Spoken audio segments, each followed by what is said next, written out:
They said he ran off with the church's money. For 49 years, his name was buried beneath shame and silence.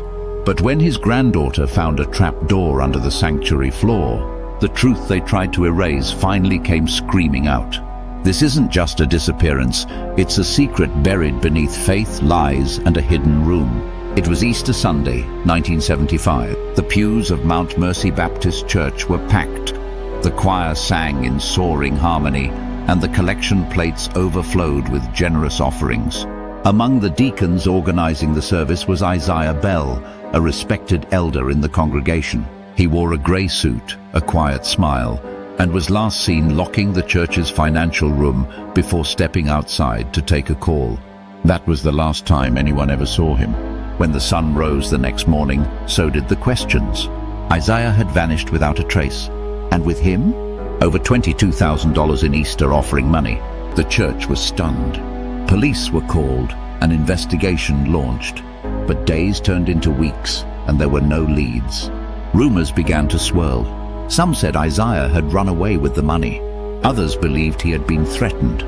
Some even whispered he had uncovered something he wasn't meant to see. The official story went cold. The church moved on. His name was removed from programs, photographs, and leadership lists.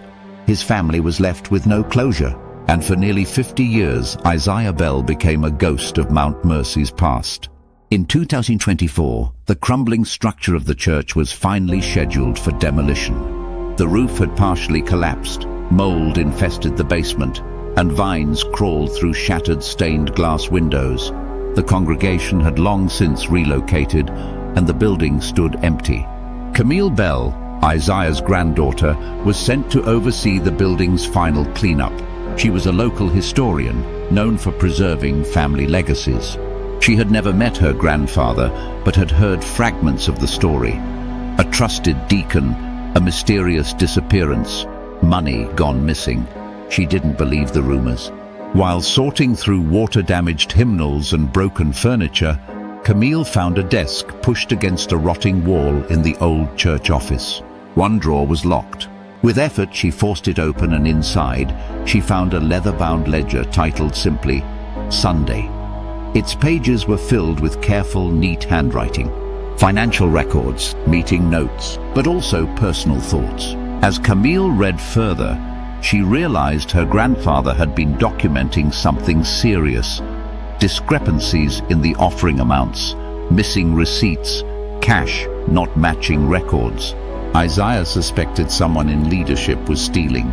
His entries became more frantic, leading up to April 13, 1975. The night before Easter Sunday, he wrote, "They think I don't see, but I've copied everything.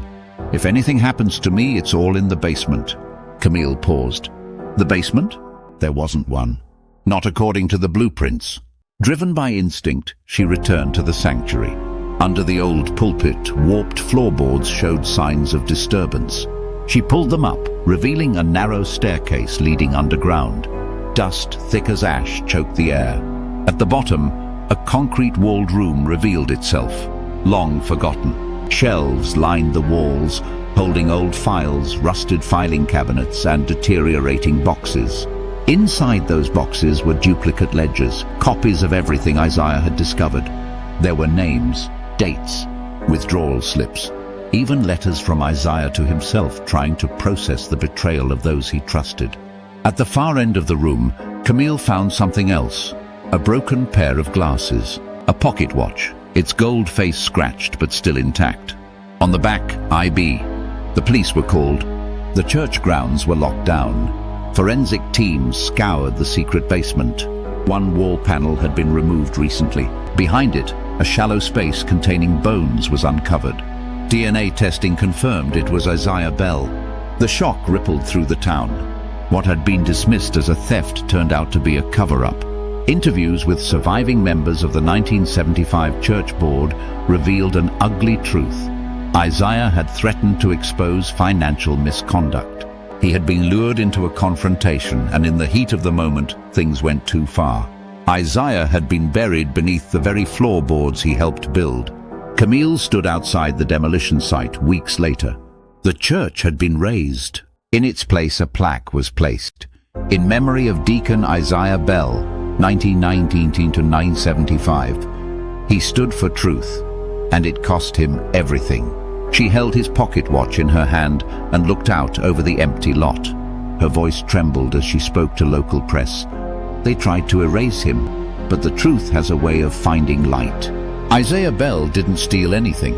He uncovered the theft, and for nearly 50 years, the real criminals walked free. Now the truth is finally told.